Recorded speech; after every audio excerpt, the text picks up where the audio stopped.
तो प्यारे साथियों, स्वागत है आपका आज के इस वीडियो में। अब तुम सोच रहे होगे कि यार ये क्या हो रहा है, मतलब आप क्या कर रहे हो यहाँ पे। अच्छा, अब आप पढ़ाने देखो यार, रुको रुको रुको, आज का टॉपिक ना बहुत ज़्यादा इंटरेस्टिंग था, तो मैं पहले चल के बात कर लेता हूँ तुम लोग से। देखो हुआ क्या है, अपने जीवन में मैं छोटा था ना, तो एक गाना आपने सुना होगा, बहुत खतरनाक गाना है, शायद आपके वहाँ बजता होगा, हमारे राजस्थान में बहुत फेमस है। ओ काड़ियो कूद पड़ियो मेले में, साइकिल पंचर कर लायो। मतलब क्यों बता रहा हूँ मैं, आप सुनना। हम ना घरों से बहुत भागे भागे, मतलब क्या, मेले में चल जाते थे। हमारे यहाँ पे तेया जी का मेला लगता था, रामदेव जी का मेला लगता था, ये मेला वो मेला, जहाँ लगता था हम भाग जाते थे। क्यों? क्योंकि वहाँ से हमको नाव लानी होती थी या कुछ कुछ और लाना होता था। तो हमको ना, मतलब यार बचपन से था, तो सही कीड़ा तो था अंदर से कि जो पढ़ रहे हैं ना वो समझ में आना चाहिए। तो जो आज का आपका टॉपिक है ना, मैं उससे रिलेट कर रहा हूँ अपनी सारी बात को। वो आपके ना यार, सर करें क्या सर, ये क्या फिजिक्स लगा रखा, समझ नहीं आ रहा। तो वो आपको रिलेट कराएंगे, पूरी जिम्मेदारी हमने ले रखी है। तो देखो कहाँ रिलेट कराएंगे वो मैं बताऊंगा, फिर जो है वापस से अपन आगे बढ़ेंगे इस लेक्चर में। तो देखो आज का लेक्चर क्या है, प्रक्षेप्य गति। तो हम मेले में भागते थे ना, तो फिर मम्मी को पता नहीं होता था। फिर हम घर पे आते थे, फिर बताया क्या होता था, फिर प्रक्षेप्य गति होती थी। मम्मी ना कुछ उठा के, बेशरम बेहया निकल यहां से बाहर, कुछ ना कुछ उठा के फेंकती थी। मतलब ये प्रोजेक्टाइल मोशन होता था। दूसरा सुनो, ये तो किस्सा बहुत ज्यादा इंटरेस्टिंग है। हमारे भी सीनियर्स वगैरह ऐसे हुआ करते थे स्कूल में, कॉलेज में। लिखा, ऐसे किया, और अब तुम मेरे को बताओ, 5-6 लोग बैठे हैं, गलत इंसान के पास पहुंच गया तो संदेश क्या होगा।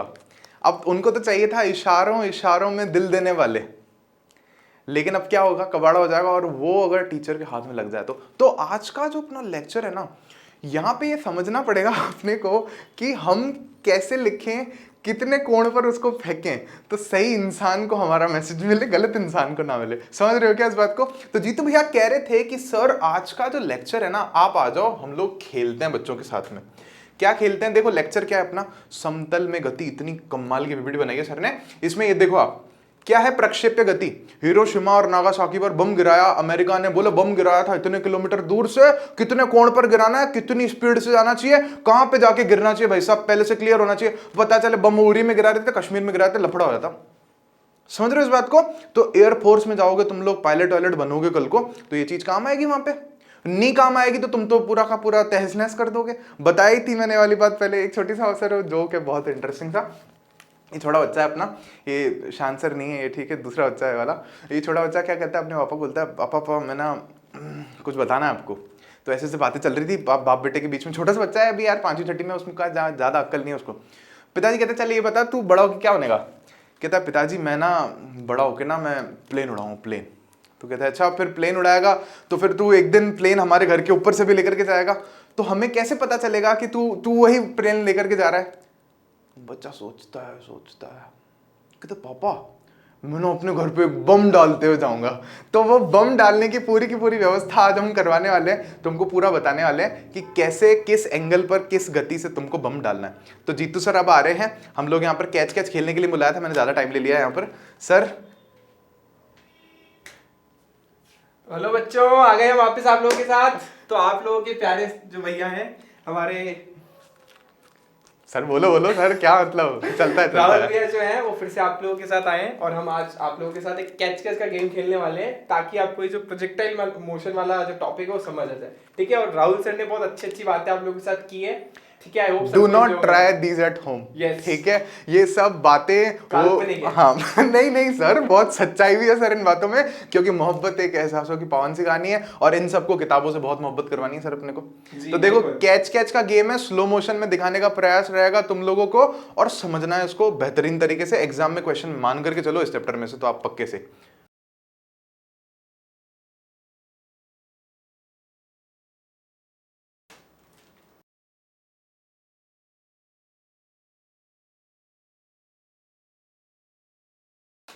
सर मैं सच बता रहा हूं, वो है ना, पति देव को जो पत्नी पिए हुए आता है पति, तो बेलन जो फेंक के मारती है ना, वो वाला सही है प्रोजेक्टाइल मोशन। जी बिल्कुल सर ये तो मतलब, आप संभालो आपके बच्चों को, मैं जा रहा हूं यहां से। सो चलो राहुल भैया चले गए हैं। आई होप सबको आज का टॉपिक समझ आ गया होगा। तो आज का हमारा टॉपिक है प्रक्षेप्य गति, प्रोजेक्टाइल मोशन। कभी सुना नहीं है इसका नाम, लेकिन एग्जाम्पल सर ने एक से एक सॉलिड एग्जाम्पल दे दिया आपको। बेलन वाला एग्जाम्पल दिया, अभी वो मम्मी जो आपको डांटती है वो एग्जाम्पल दिया, हमने कैच कैच भी खेला। तो ये सब जो गतियां हो रही हैं ये सब एक्चुअली प्रोजेक्टाइल मोशन ही है, प्रक्षेप्य गति ही है। यहां से हमारा एक्चुअली चैप्टर समतल वाला जो मोशन इतनी देर से हम बात कर रहे थे, समतल में गति, समतल में गति, वो फील आना आपको स्टार्ट हो गया होगा, क्योंकि यहां पर वस्तु जो है वो द्विविम में गति कर रही है। जैसे हमने जब कैच कैच खेला तो जब बॉल ऊपर जाती है तो उसका एक्स अक्ष और वाई अक्ष दोनों एक साथ परिवर्तित होता है नहीं होता है? होता है। इसका मतलब ये हो गई हमारी द्विविम गति, और द्विविम गति मतलब समतल में गति। ठीक है, तो आई होप सबको क्लियर हो गया होगा कि आज का हमारा टॉपिक है क्या। चलो स्टार्ट करते हैं। तो यहाँ पे आपको कुछ अच्छे अच्छे से पिक्चर्स दिख रहे होंगे। जैसे सर ने आपको बताया कि ये जो प्लेन है ये हिरोशिमा नागासाकी से हम लेकर आए हो, पुराने जमाने वाला, ठीक है ना, उसको लेकर आए हैं। और उसके अंदर हमने बताया देखो कैसे बॉम्ब गिराते हैं अपन। ठीक है, तो सर ने बिल्कुल सही बोला कि जब आप पायलट बन जाते हो, जब एयरफोर्स में जाते हो और दुश्मनों के घरों पे जब आपको बम गिराने होते हैं तो आपको कितने एंगल से फेंकना है, कितनी देर पहले फेंकना है, ठीक है, कि वो अपने जाकर के टारगेट को हिट करे वो। उसके अलावा ये देखो, ये धनुष चलाता हुआ एक बंदा, ठीक है। आप लोगों ने एक चीज और नोटिस की होगी कि धनुष चलाते समय कभी भी तीर सीधा नहीं मारते, थोड़ा सा ऊपर मारते हैं, क्योंकि गुरुत्वाकर्षण की वजह से वस्तु अगर आप उसको ऐसे मारोगे ना तो जाते जाते जाते वो ऐसे हो जाएगी। तो कभी भी तीरंदाज जो है जब तीर मारता है ना तो वो ऐसे मारता थोड़ा सा ऊपर, तो जाते जाते जाते बिल्कुल सटीक निशाने पर चली जाएगी। ठीक है, तो ऐसी चीजों के बारे में अपन बात करने वाले हैं। अच्छा, ये भी देखा ही होगा सबने, ठीक है, कि बास्केटबॉल, वो फुटबॉल तो सब खेलते ही होंगे। तो फुटबॉल के अंदर भी आप जब किक मारते हो तो ऊपर मारते वो बॉल चली गई ऊपर। तो ये जो आपको पथ दिख रहा है ये परवलयाकार पथ है और इस गति का नाम है प्रक्षेप्य गति। चलो तो लेसन स्टार्ट करते हैं। बहुत बातें कर ली हम लोगों ने। चलो तो सबसे पहले आगे की बात करने से पहले समझ लेते हैं कि प्रक्षेप्य गति क्या है। वैसे तो आप सबको समझ आ ही गया होगा, लेकिन थोड़ा सा फिजिक्स की टर्म में भी इसको समझने की कोशिश करते हैं। ठीक है, तो देखो कोई पिंड, देखो ये पिंड विंड तो होगी फालतू की बात, मतलब कोई भी वस्तु जब आकाश में निश्चित वेग से फेंकी जाती है तो कुछ समय पश्चात वे गुरुत्वाकर्षण क्षेत्र में स्वतंत्रता पूर्वक गिरती है, तो उसे हम प्रक्षेप्य गति कहते हैं। मतलब आपने किसी ऑब्जेक्ट को फेंका हमारे ग्राउंड के साथ कोई ना कोई एंगल बना करके, ठीक है, ऐसे फेंकोगे ऊपर तो फेंकोगे तो यूं जाएगी, ठीक है, और वापस आके धरती पे गिर जाएगी। ठीक है ना। जैसे राहुल सर के केस में तो उनकी मम्मी ने जब उनके ऊपर बेलन फेंक के मारा था तो वो तो उनके सर पे गिरा था, लेकिन हमारे केस में वो धरती पे आके गिरेगा। ठीक है, तो जब वो धरती पे आके गिरेगा तो उस गति को अपन क्या बोलेंगे? प्रक्षेप्य गति। पहली बार प्रक्षेप्य गति के बारे में बताया था। आप लोग आइडेंटिफाई करें ये फोटो किसकी है, पॉज करके फिर मुझे बताइएगा। बहुत बार देखिए इनकी फोटो, 9th क्लास में भी देखी थी। ये है गैलीलियो गैली, जिन्होंने फर्स्ट टाइम अपनी बुक में इंट्रोड्यूस करा इस प्रक्षेप्य गति को। ऑब्वियसली अंग्रेज थे तो प्रक्षेप्य गति नहीं बोला होगा, प्रोजेक्टाइल मोशन उन्होंने बोला।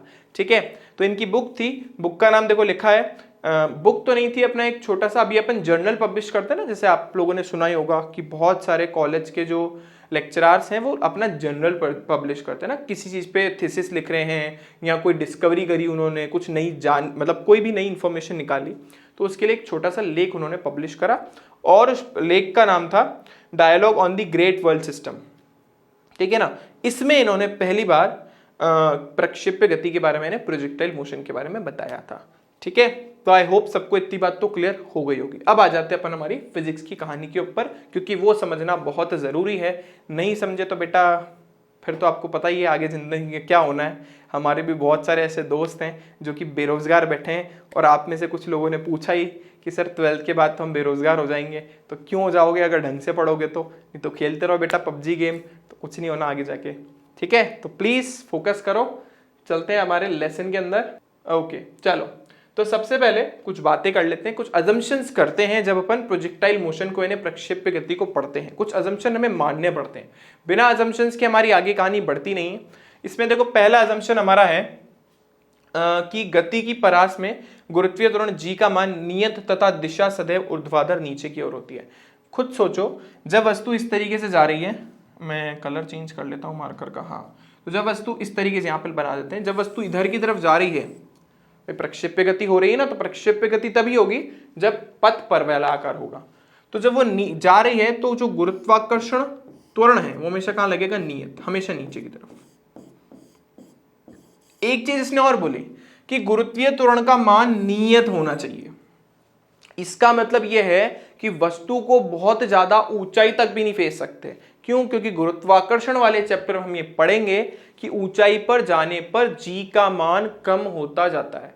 तो इसका मतलब आप बॉल को बहुत ज्यादा ऊपर भी नहीं फेंक सकते, यानी जी का मान नियत रखने के लिए हमें बहुत ज्यादा ऊंचाई तक भी बहुत ज्यादा ऊंचाई तक भी ऑब्जेक्ट को नहीं फेंकना। फेंक दिया तो फिर हमारी इंफॉर्मेशन जो अपन पढ़ रहे हैं वो फिर वैलिड नहीं होगी वहां पे। ठीक है। दूसरी चीज कि वायु के प्रतिरोध को अपन यहाँ पे नगण्य मान रहे हैं। जैसे हम खेल लेते तो हमारी बॉल तो देखो ऐसी फ्लफी सी थी, हमने तो एडजस्टमेंट करके बनाई थी, तो कहीं ना कहीं अपने पाद से लुढ़क फुड़क रही थी, क्योंकि कहीं ना कहीं इसके ऊपर वायु प्रतिरोध काम कर रहा था। ठीक है। तो हमारे केस में हम ऐसा मान के चलेंगे कि वायु प्रतिरोध नगण्य है, मतलब उस पर कोई भी एयर रेजिस्टेंस नहीं लग रहा, एयर उसको किसी भी तरीके से इफेक्ट नहीं करेगी। तो एक तेज हवा नहीं चल रही उसमें अपन बॉल खेलेंगे ना, ऐसा नहीं होगा, है ना। हम ऐसे एरिया के अंदर या ऐसे टाइम के बारे में बात कर रहे हैं जब कोई हवा नहीं चल रही है। ठीक है। और इसके बाद परिकल्पनाओं के अंतर्गत ही प्रक्षेप्य पथ परवलयाकार यानी पैराबोलिक होगा। अगर ये दोनों इंसेप्शन फुलफिल होते हैं तो उस केस में हमारा जो पाथ होगा, जो पथ होगा, वो परवलयाकार होगा। अब ये परवलयाकार ही क्यों होगा, देखने से तो पता पड़ रहा है, लेकिन मैथमेटिकली भी तो प्रूफ करना पड़ेगा, तो वो भी प्रूफ करेंगे। अब देखो, प्रक्षेप्य पथ में किसी भी बिंदु पर खींची गई स्पर्श रेखा उस बिंदु पर प्रक्षेप्य वेग को व्यक्त करती है। ये भी बहुत बेसिक सी बात है। मैंने आप लोगों ने क्लास 10th में चुंबकीय क्षेत्र रेखाएं पढ़ी होगी, ठीक है ना, कुछ इस तरीके की मैग्नेट के चारों तरफ यानी चुंबक के चारों तरफ बनाते हैं। तो वहां पे भी आपको सर ने बताया होगा कि यदि मान लो मुझे इस बिंदु पर चुंबकीय क्षेत्र की दिशा चाहिए तो मैं क्या करूंगा, इस पे एक स्पर्श रेखा बना लूंगा, और स्पर्श रेखा जिस दिशा को व्यक्त करेगी वहीं पे ही चुंबकीय क्षेत्र की दिशा होगी। तो इसी तरीके से हमारे पास यहां पे अगर वस्तु परवलयाकार पथ में गति कर रही है, प्रक्षेप्य गति कर रही है, तो किसी भी क्षण पर उसका वेग की दिशा निकालने के लिए अपन उसके ऊपर एक टेंजेंट, इंग्लिश में स्पर्श रेखा को टेंजेंट बोलते हैं, तो टेंजेंट हम ड्रॉ करेंगे। आई होप सबको इतनी बात क्लियर हो गई होगी। ओके, चलो अपन फिर आगे चलते हैं। अब इसके कुछ एग्जाम्पल्स दिए हैं, मतलब सर से अच्छे एग्जाम्पल तो शायद ही कोई दे पाएगा, तो फिर भी अपने कुछ एग्जाम्पल्स मैंने यहाँ पे डाले हैं। देखो, पहला तो लिखा है पृथ्वी की सतह से किसी कोण पर फेंके गए पिंड की गति। पिंड मतलब मैंने आपको बोला ना, फिजिक्स की टर्म्स थोड़ी सी अटपटी सी हैं, लेकिन है वही जो हम डेली लाइफ में पढ़ते हैं। पिंड मतलब वस्तु, कोई भी चीज हो सकती है। हमने बॉल फेंकी, मम्मी ने बेलन फेंका, वो सभी पिंड थे, ठीक है। तो या फिर आपने बॉल किक मार के ऊपर मारी तो भी वो ऊपर ही गई ना, वो सब के सब क्या है, पिंडी है। उसके बाद क्षैतिज गति करते हुए किसी वायुयान से गिराए गए बम, हिरोशिमा नागासाकी पे गिराया था, हम भी अपने दुश्मनों पे गिराते हैं। तो अगर क्षैतिज गति से ऐसे तो मोशन करेगा तो हमारा प्लेन, फिर वो बम नीचे गिरेगा, तो उसका भी जो मोशन होगा वो प्रोजेक्टाइल मोशन होगा।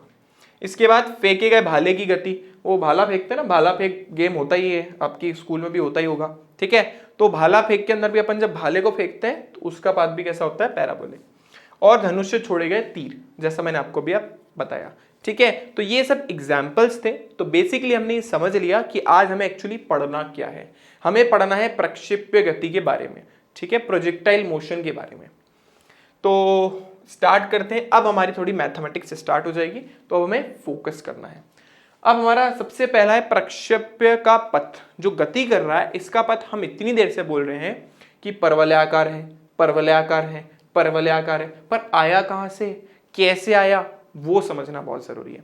तो पहले मैं आपको बता दूं, यहां पे देखो, ये एनसीईआरटी का फर्स्ट डायग्राम है जिसमें हम बोल रहे हैं कि ऑब्जेक्ट को यानी वस्तु को क्षैतिज के साथ थीटा कोण बना करके हमने ऊपर फेंका है।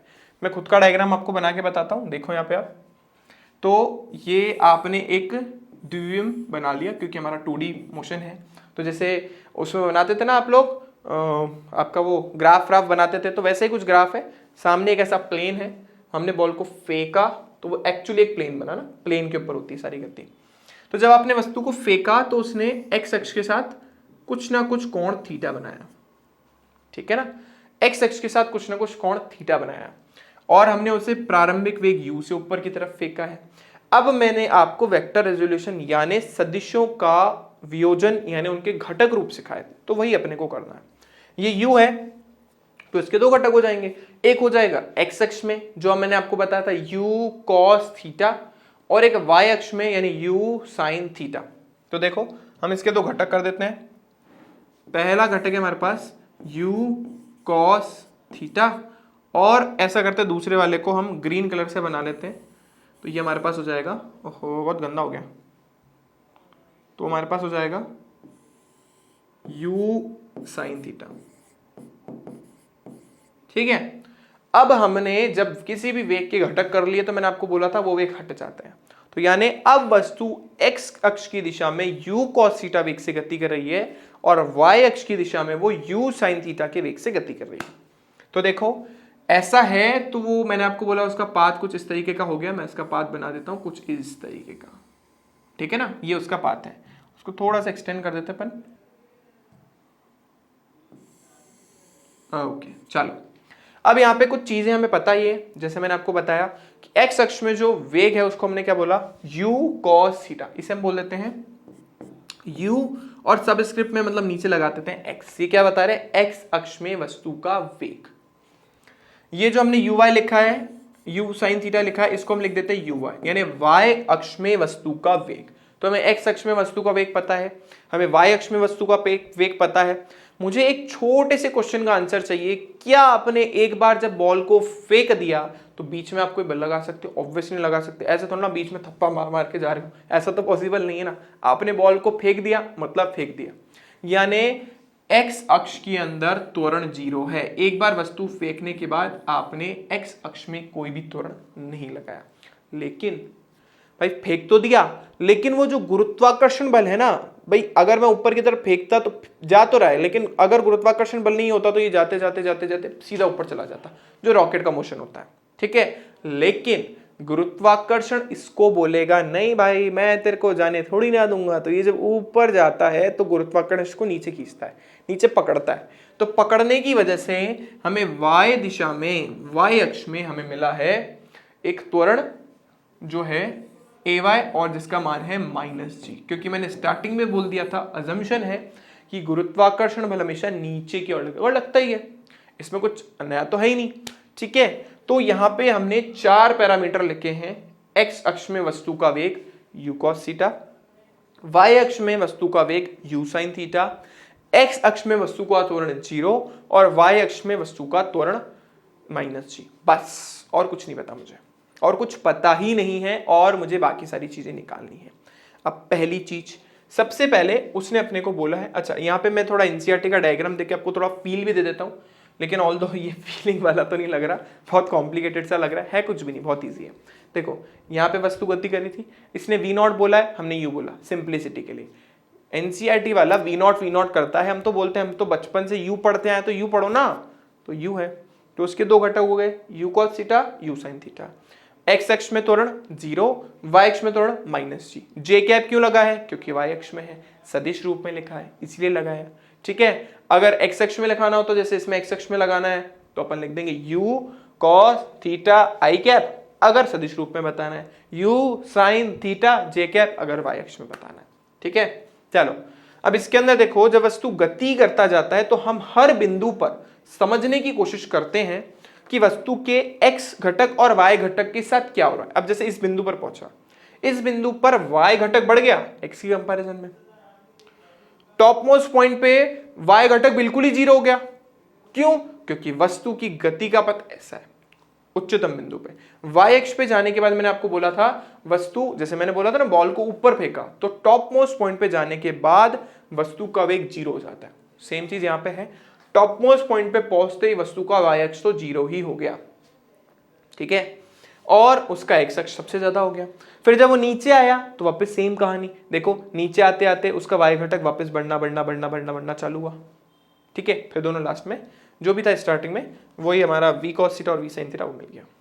ठीक है, अब यहाँ पे एक चीज और समझनी है कि यहाँ पे जो स्टार्टिंग में अपन ने कोण लिया था वो था थीटा, तो लास्ट में हमें मिलेगा minus theta.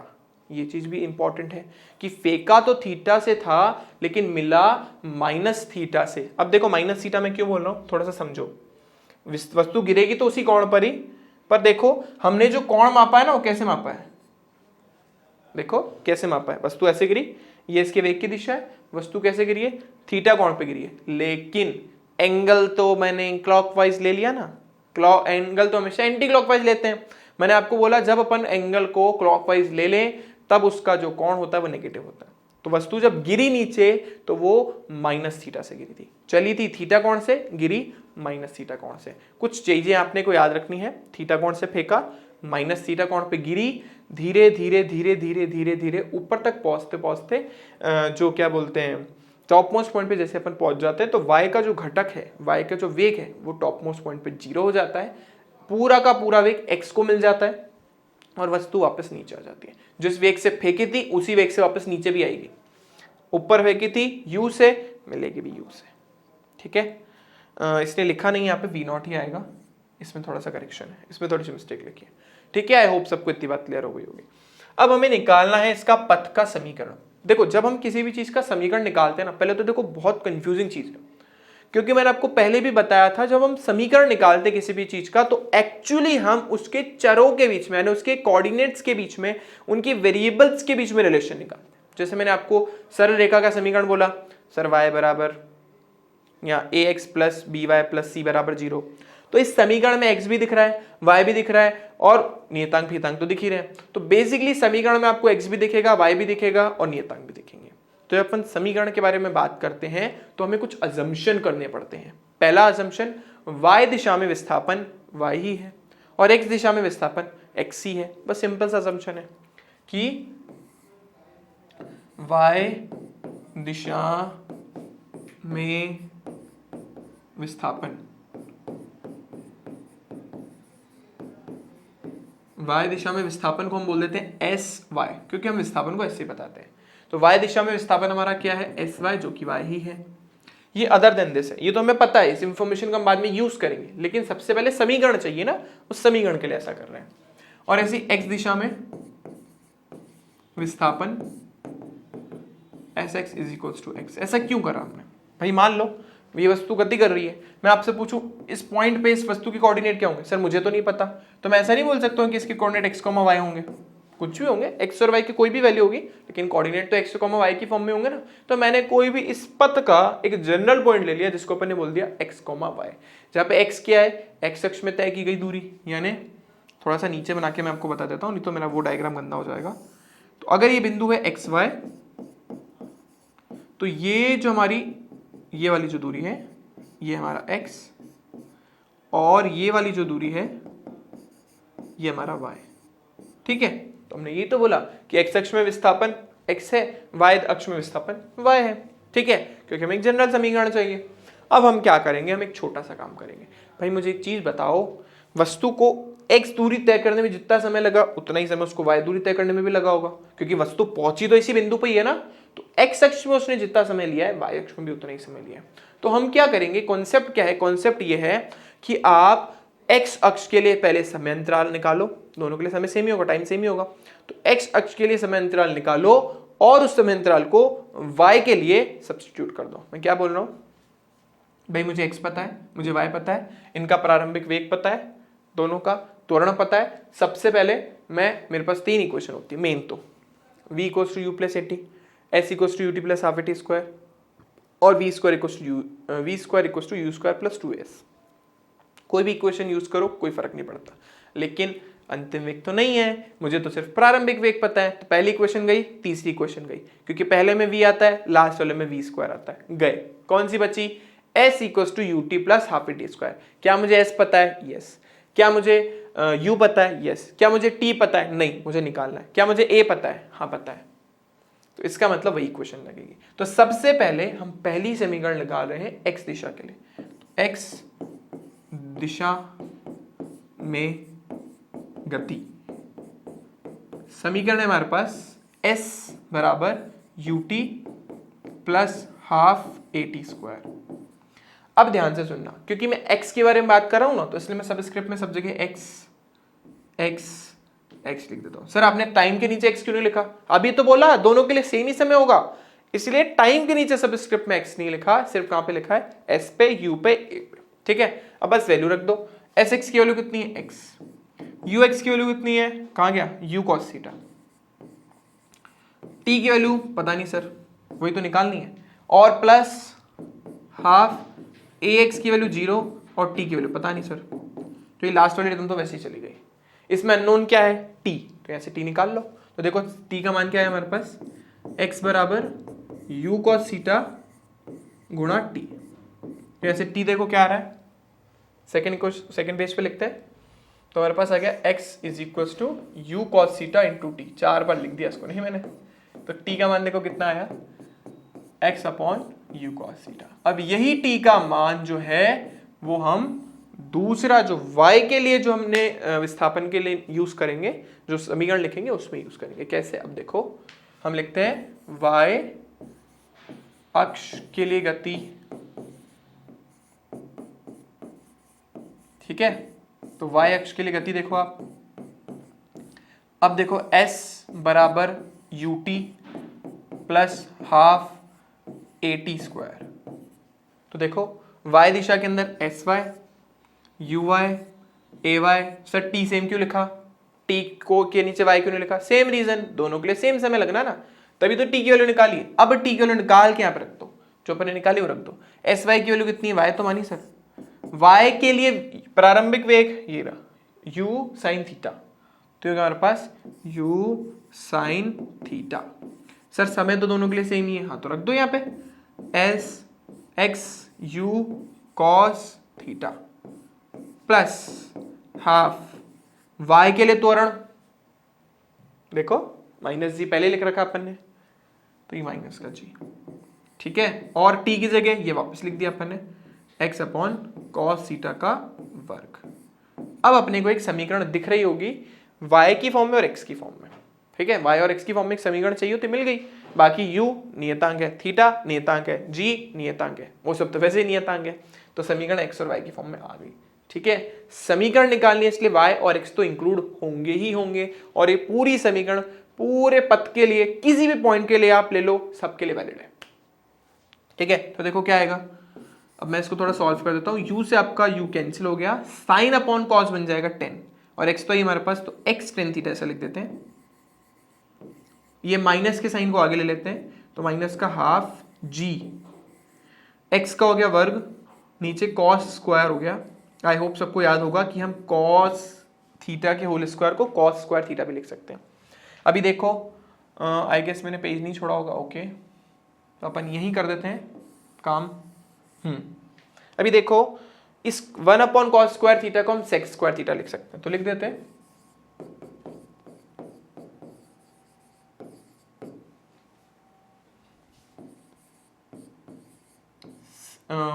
Sec square theta, ठीक है, और ये हमारे पास एक्स स्क्वायर। अब ध्यान से सुनना भाई, बाकी सब तो कांस्टेंट है, तो मैं अभी के लिए आपको थोड़ा विजुअलाइज कराने के लिए बता देता हूं कि ये एक परवलय की समीकरण है। कैसे सर, दिख तो नहीं रही है, अभी दिखाते। देखो मान लेते हैं tan थीटा नियतांक है ना, इसको मान लो a माना एक नियतांक है, ये है ही, बस इसको a बोल दिया, और g sec square theta upon 2 ये हमारा b, इसको भी मान लिया।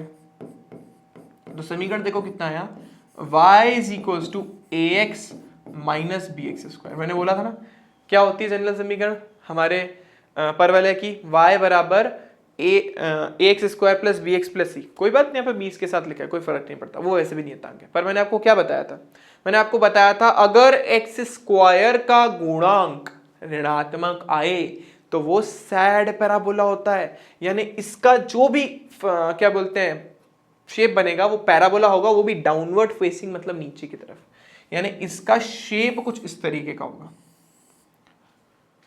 हमने ये तो बोला कि परवलय का जो हमारा प्रक्षेप्य गति का पथ होता है वो परवलयाकार होता है, नीचे की तरफ ही। क्यों? क्योंकि एक्स स्क्वायर का गुणांक नेगेटिव है। आई होप सबको समझ आ रहा होगा। इससे हमने प्रूफ कर दिया कि प्रक्षेप्य गति का पथ कैसा है, परवलयाकार। अतः प्रक्षेप्य गति का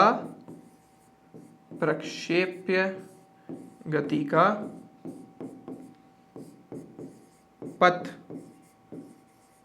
परवलयाकार है।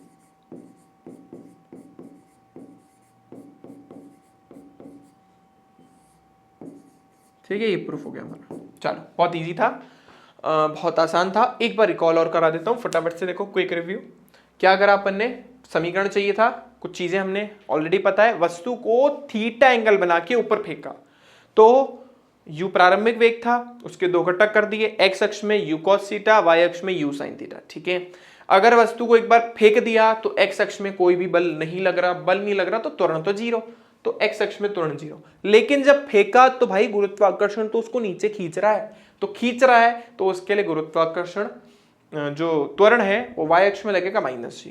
फिर हमें चाहिए था समीकरण, तो समीकरण में x भी दिखते हैं, y भी दिखते हैं, तो हमने इस पथ के ऊपर एक जनरल पॉइंट मान लिया x, y, यानी x दिशा में जो विस्थापन है वो x ही है और y दिशा में जो वस्तु ने विस्थापन तय करा वो y ही है, ये हमने लिख दिया।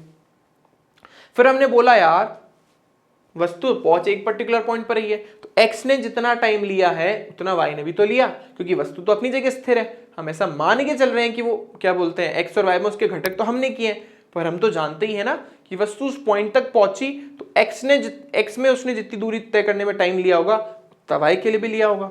तो हमने सेकेंड इक्वेशन का यूज करके x वाले का पार्ट का यूज करके यहां से समय निकाला, उस समय का यूज करा हमने y के लिए, उस वैल्यू को रखते ही हमें इक्वेशन में कुछ x और y जैसा दिखने लग गया, बाकी सब कांस्टेंट रखने के बाद एक इक्वेशन आई, वो इक्वेशन कुछ परवलय जैसी दिखी, कुछ क्या पूरी दिख रही है सर, तो परवलय जैसी दिख रही है, जिसमें x स्क्वायर का गुणांक ऋणात्मक है, इसलिए परवलय बना, उसका फेस यानी उसका जो दो नीचे दिख रहा है सैड हो रखा, इसलिए वो ऐसे हो गया। ठीक है, आई होप क्लियर हो गई होगी बात। चलो अब चलते हैं आगे। अब हमें निकालना है उड्डयन काल। देखो उड्डयन काल का मतलब क्या होता है, अजीब सी टर्म है, लेकिन इंग्लिश में पढ़ो। टाइम ऑफ फ्लाइट, कितनी देर हवा में थी, प्लेन टेक ऑफ होता है ना, वो फ्लाइट, तो कितनी देर हवा में थी हमारी बॉल, उसी को हम बोलते हैं टाइम ऑफ फ्लाइट।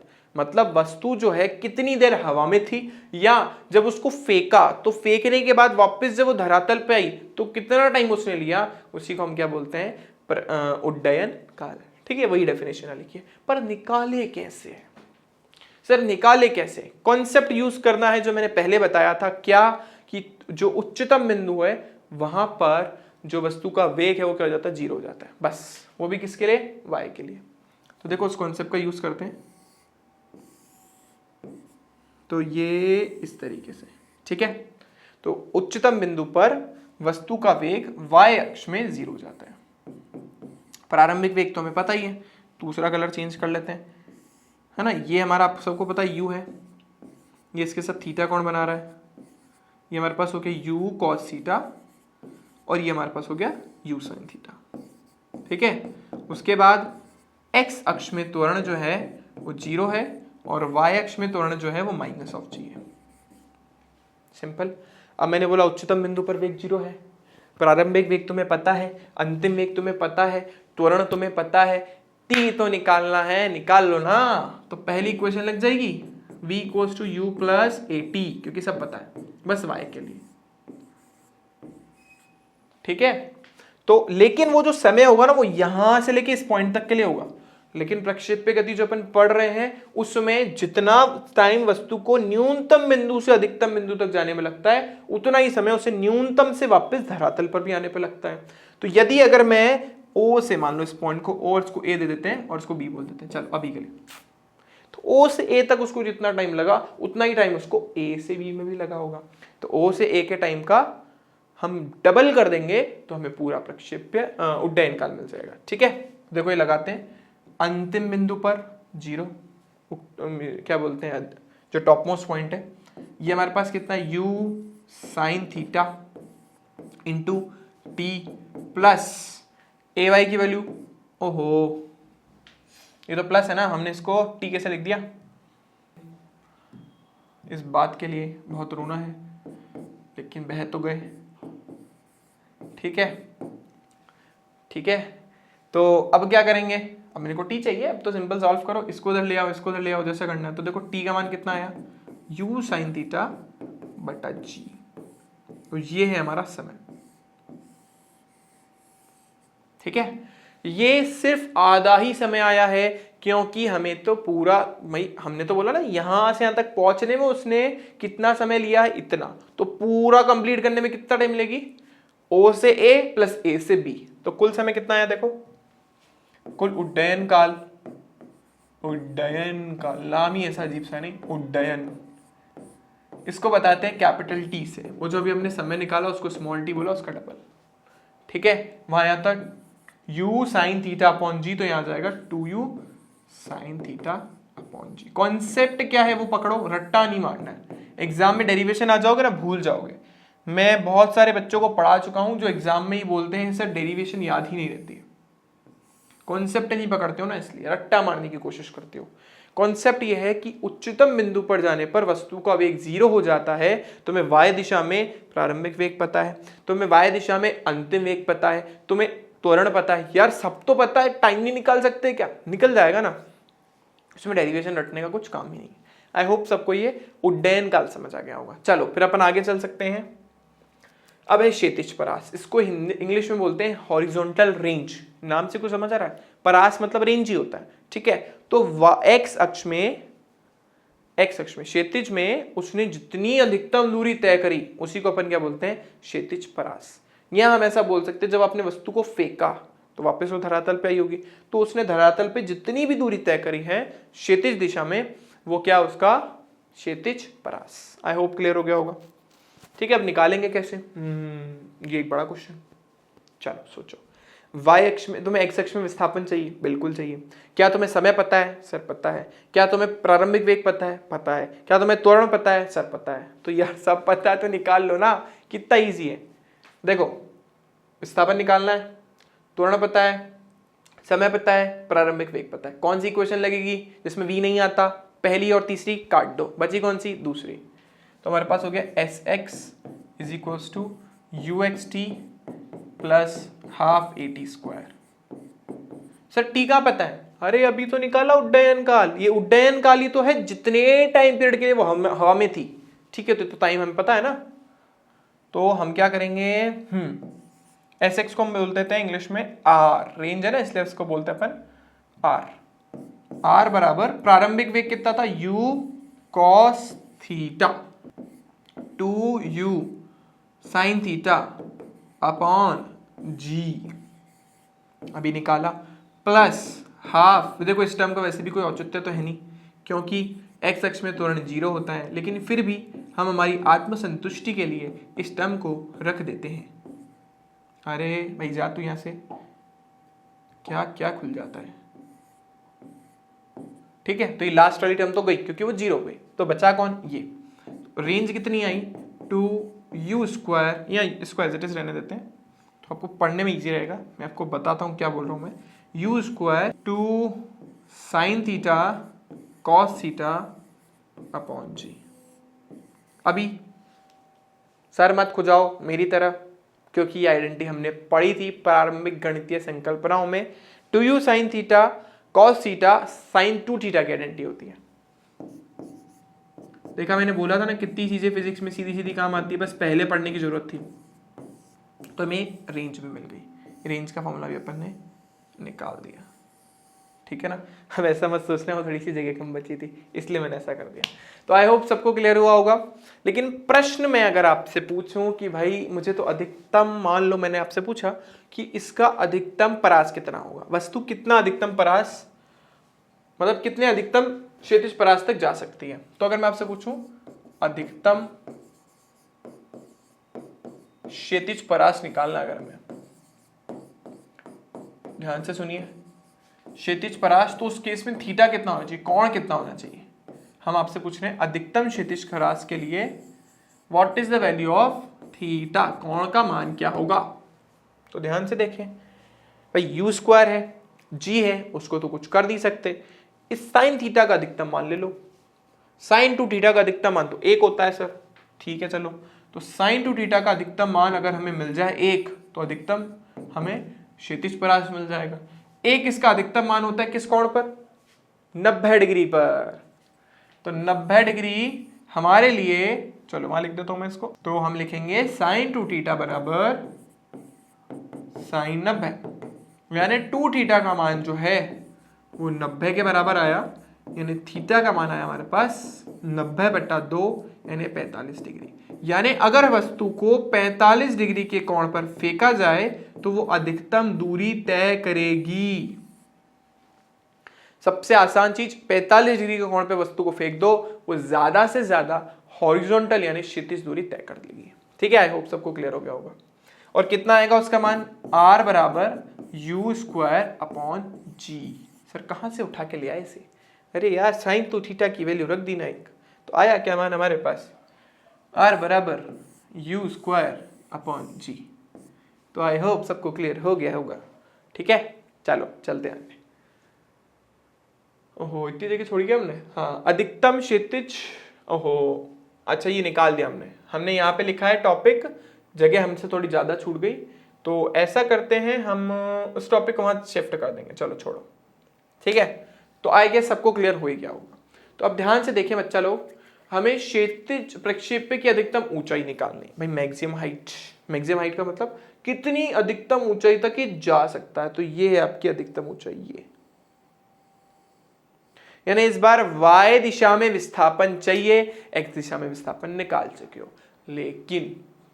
लेकिन किंतु परंतु बंधु, समस्या ये है, समस्या तो नहीं है, थोड़ा कॉमन सेंस लगाना है कि जब y दिशा में अपन विस्थापन निकालेंगे तो समय पूरा नहीं चाहिए, क्योंकि इस बिंदु तक आने में वस्तु ने सिर्फ आधा ही समय लिया था। यानी इस बार जब हम समय रखेंगे तो 2u sin थीटा अपॉन जी नहीं, u sin थीटा अपॉन जी रखेंगे, क्योंकि उसे इस बिंदु तक पहुंचाना है और इस बिंदु तक पहुंचने में उसने y में अधिकतम दूरी तय कर ली थी, जबकि पिछले वाले केस में उसे यहां तक पहुंचाना था और यहां तक पहुंचने के लिए उसने पूरा यहां से यहां तक आया ना वो पूरा, तो यहां तक पहुंचने में उसने पूरा समय लिया, लेकिन इस बिंदु तक पहुंचने में उसने सिर्फ आधा ही समय लिया।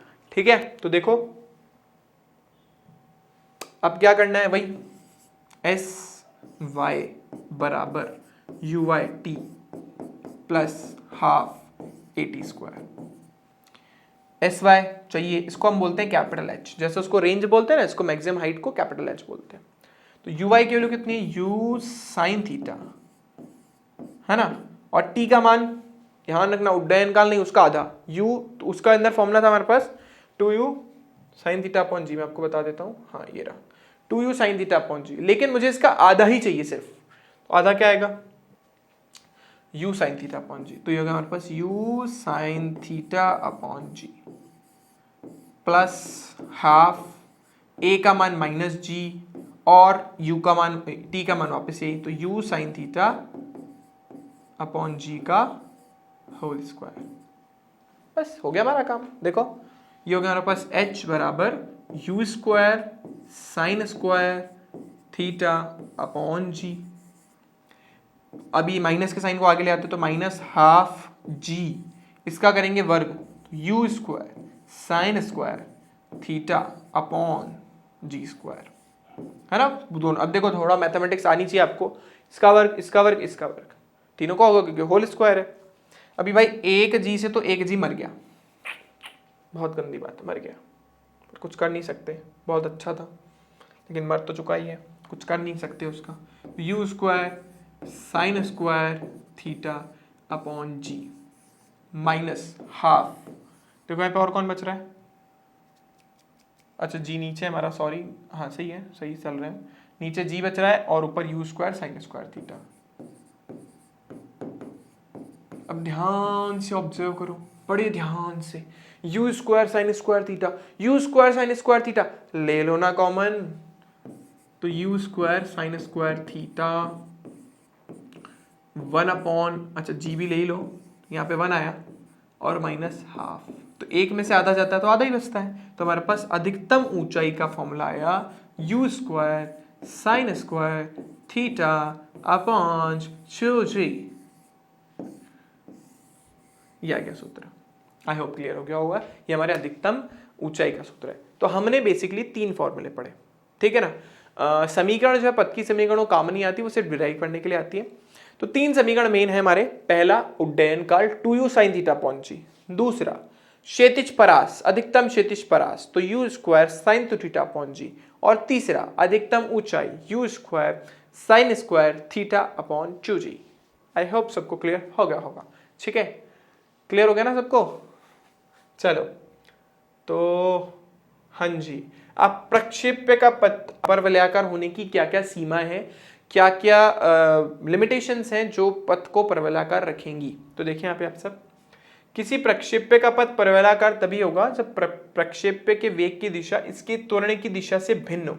एक चीज ध्यान रखना, अब मेरी बात सुनो, अगर मैं इस पेंसिल को ऊपर ये फेंका मैंने, अभी मेरे वेग की दिशा ऊपर थी, मेरे त्वरण की दिशा कहां पे थी। अब ध्यान से सुनो, जब वेग ये वस्तु ऊपर जा रही थी तो मेरे वेग की दिशा ऊपर थी, त्वरण की दिशा नीचे थी क्योंकि गुरुत्वाकर्षण त्वरण नीचे लग रहा है। अभी वस्तु ऊपर जाने के बाद वापस नीचे आई आई आई आई, अब आ रही है ना जब, तो त्वरण की दिशा का है नीचे, वेग की दिशा का है नीचे, तो इसको अपन प्रक्षेप्य गति नहीं बोल सकते। दोनों की दिशा सेम नहीं होनी चाहिए। अगर ऐसा है तो वो सरल रेखा में गति करेगी, चाहे ऐसे चाहे ऐसे, दोनों केसेस में वो सरल रेखा में गति करेगी। इसका मतलब प्रक्षेप्य पथ के लिए जरूरी है कि जी और उस वस्तु के वेग की दिशा अलग अलग हो। अगर सेम हो गई तो फिर वो सीधा मोशन करेगी या कोई और मोशन करेगी, परवलयाकार तो नहीं करेगी। ठीक है, तो इसका त्वरण कहाँ, और इसके अलावा उसका त्वरण का परिमाण और दिशा नियत होने चाहिए। हमने पूरे टाइम में उसकी वैल्यू को, जी की वैल्यू को 9.8 ही लिया, 9.8 ही लिया, मतलब उसके परिमाण की वैल्यू सेम थी और दिशा तो थी हमेशा नीचे की तरफ लग रही थी।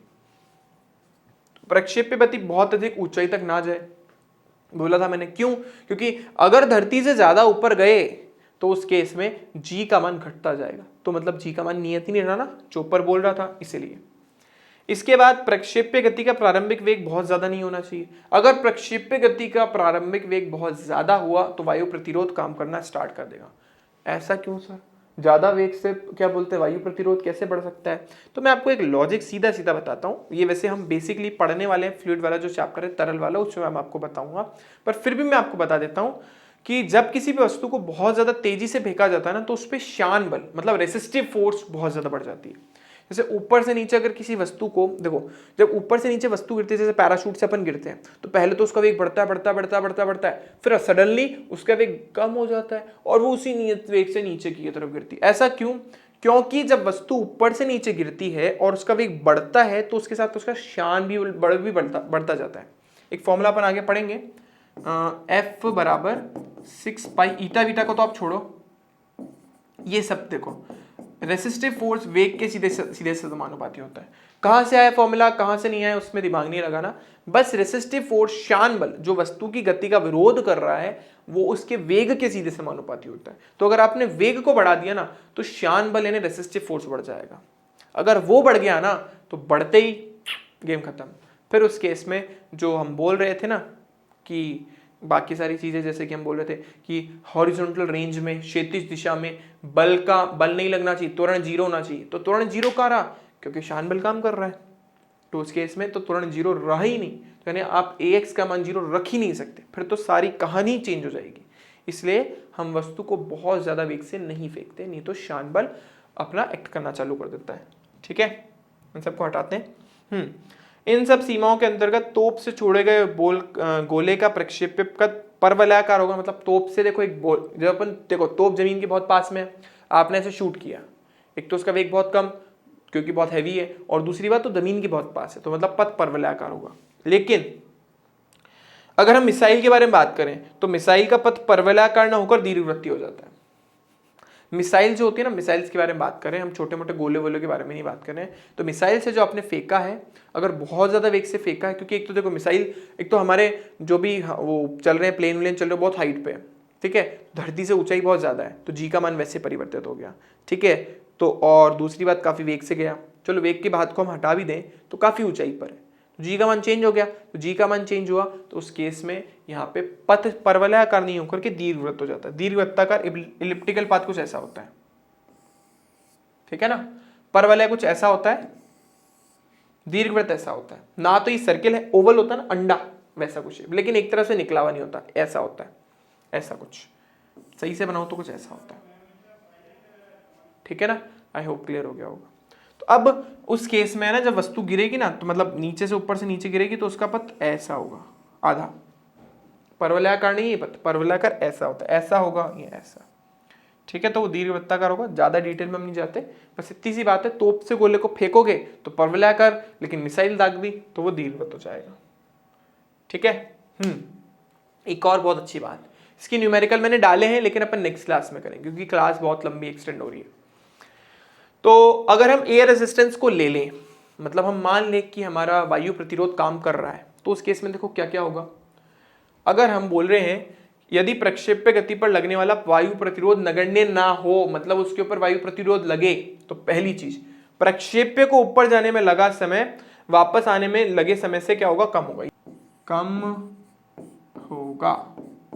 ठीक है, या हम बोल सकते हैं ऊपर जाने वाला समय जो है वो लेस देन है नीचे आने वाले समय के, तो ऊपर जाने में समय कम लगेगा और नीचे आने में समय ज्यादा लगेगा। दूसरा, प्रक्षेप्य द्वारा प्राप्त अधिकतम ऊंचाई क्षैतिज परास के मान घट जाते हैं, दोनों कम हो जाते हैं, रेंज भी कम हो जाती है और हमारा हाइट भी कम हो जाती है। अब जैसे यहाँ पे देखो डायग्राम से समझ आएगा, ये ओरिजिनल वैल्यू है, जब हमने जो ऊपर वाला आपको ग्राफ देखना है ना फर्स्ट वाला, इसमें एयर रेजिस्टेंस नहीं है, नीचे वाले में है। देखो मैक्सिमम हाइट कम हो गई, पहली चीज, मैक्सिमम रेंज कम हो गई, दूसरी चीज। तीसरी चीज जो भी हमने बोली कि जो ऊपर जाने में लगा समय है वो नीचे आने में लगे हुए समय से कम होगा। ठीक है, तो मतलब ये बिल्कुल आइडेंटिकल नहीं, देखो यहां से यहां तक कर्व बिल्कुल सेम दिख रहा होगा, इसके बाद कर्व थोड़ा पैटर्न अलग हो जाता है इसका, पर ऊपर जाने में लगा समय नीचे आने में जाने समय से कम हो जाता है। ठीक है, और उसके बाद तीसरी बात, ये उड्डयन काल, हाँ उड्डयन काल भी कम हो जाता है क्योंकि सेम रहा ही नहीं, और जिस कोण पर अपन ने डाला था उस कोण पे वापस नहीं आता। देखो यहाँ पे अगर आपने थीटा नॉट कोण से डाला था तो यहाँ पे आपको थीटा कोण मिलेगा जो कि वास्तविक कोण से ज्यादा है, मतलब आपका जिस कोण पे वो गिरा है ना वो कोण पहले से ज्यादा, नेगेटिव तो होगा ही, वो तो पहले भी था और अभी भी होगा, लेकिन अभी जो हमारा कोण है वो पहले से बढ़ जाएगा अगर हमने ए रेजिस्टेंस लिया तो। ठीक है ना, आई होप सबको इतनी बात क्लियर हो गई होगी। तो क्वेश्चंस जो है हमारे ये हम नेक्स्ट क्लास में करेंगे, है ना। तो इस लेसन के लिए बच्चों इतना ही, मिलते हैं आप लोगों से नेक्स्ट क्लास में। आई होप सबको मजा आया होगा। अगर अच्छा लगा वीडियो तो प्लीज लाइक करना, कोई प्रॉब्लम है तो मेरा नाम टैग करके और आप अपनी प्रॉब्लम पूछ लेना, और स्टे होम स्टे सेफ, घर पे रहना, सुरक्षित रहना, इधर फालतू इधर उधर मत घूमना, और ध्यान रखना अगर आप लोगों ने अभी पढ़ाई कर ली तो उन बेरोजगारों जैसे नहीं बैठना पड़ेगा जैसे वो बैठे हैं। ठीक है, आई होप सबको क्लियर होगा। चलो, thank you to all of you, bye bye.